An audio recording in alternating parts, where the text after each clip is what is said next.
you know, with a lot of other old people. He's been through absolute hell and back, you know. He's danced with the devil and he's come back again. And is he a wise old man, or is he a sad, lonely heroin addict in a room?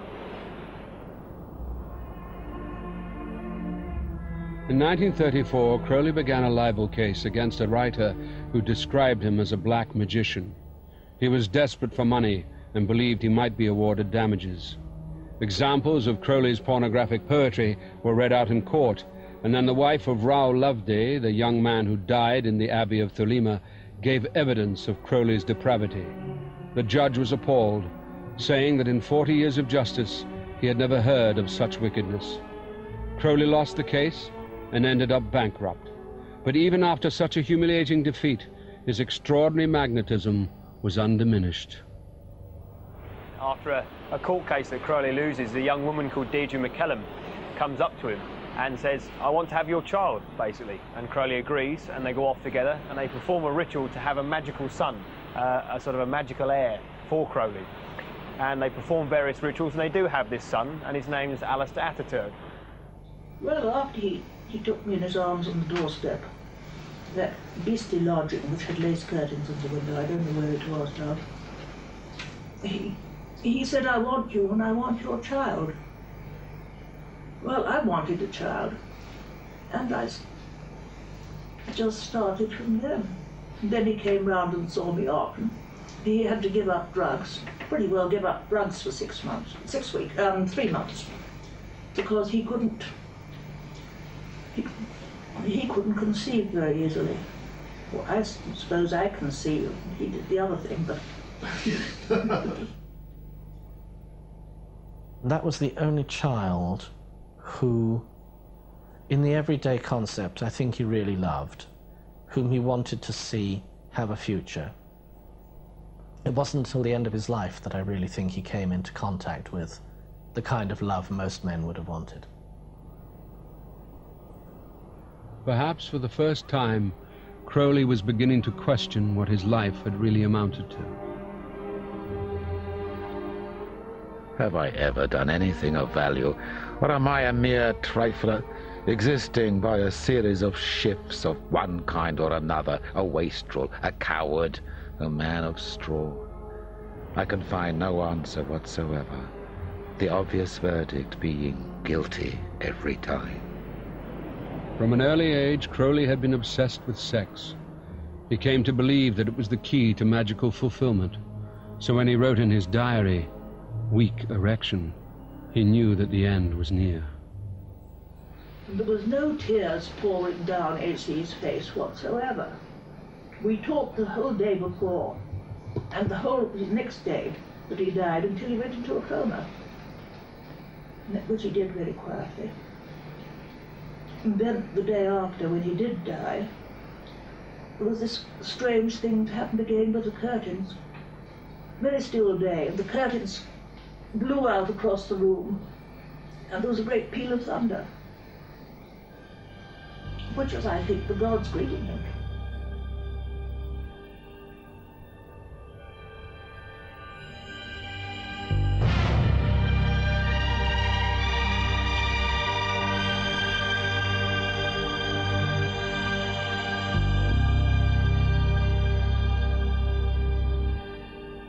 Rotten as I am in 1,000 ways, I have been chosen by the gods to bring to earth the basic word in which mankind will work for the next 2,000 years or so. I assure you, the world is ready for this move. The great beast died in 1947, and for a decade it seemed all his ideas had died with him.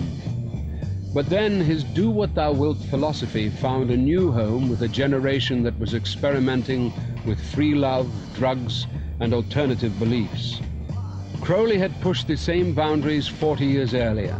He was now a 60s icon. John Lennon acknowledged him as a personal hero by putting him on the front cover of the Beatles' Sgt. Pepper album. Drugs guru Timothy Leary went tripping in Crowley's footsteps. It's a great trip. And the Rolling Stones were drawn to him by the underground filmmaker Kenneth Anger.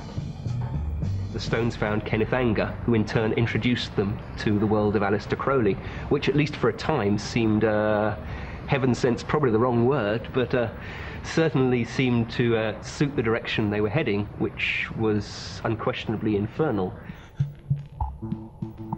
The stone's flirtation with the dark side was brief, but since the 60s, the occult has seen an explosion in popularity. There are now thousands of occult websites on the internet, with many dedicated to the great beast.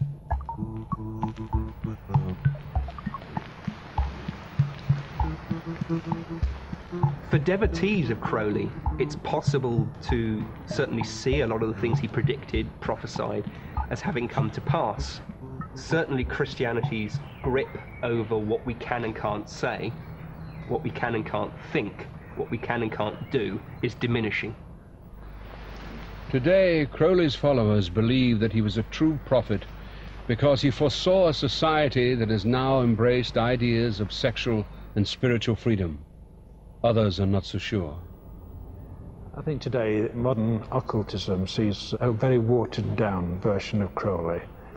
They gloss over some of the atrocious things that he did, and they just want to see him as a benign humanist, somebody who said, let's be free, let's go with the flow.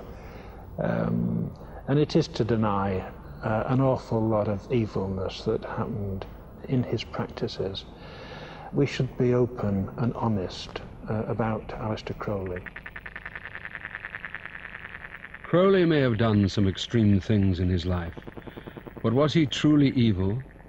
Does he really deserve his reputation as the wickedest man in the world? Crowley never called himself the wickedest man in the world. From a fairly early age, Crowley wanted to see himself as the great beast 666, simply because he wanted to see himself as somebody who'd broken free absolutely completely from Plymouth Brethren and from his mother. Crowley was a victim of his own idea of Christianity. Probably, if Crowley had been born into a modern environment where he didn't have to be a Christian or anything of the sort, I think that half of his force would have disappeared because he wouldn't have had anything to brace himself against, to fight against, to hate.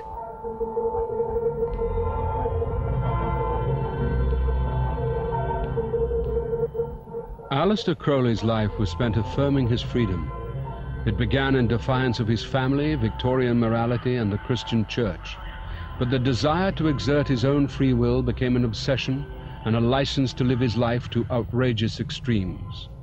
Crowley's beliefs ultimately proved to be as damaging to himself as they were to others.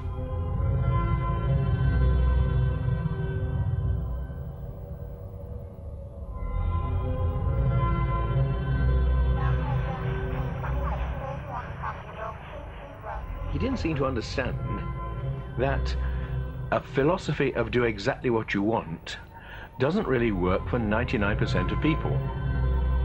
If you took away all laws, all restraints, and all the rest of it, his society would suddenly turn into a pretty horrible mess. Crowley's attempts to establish a new religion left him bankrupt, friendless, and physically wrecked. But he has left an extraordinary legacy of a life pushed to the absolute limit. Crowley ultimately is as magnetic and exciting as he is repellent. There are aspects of his character which are very difficult to admire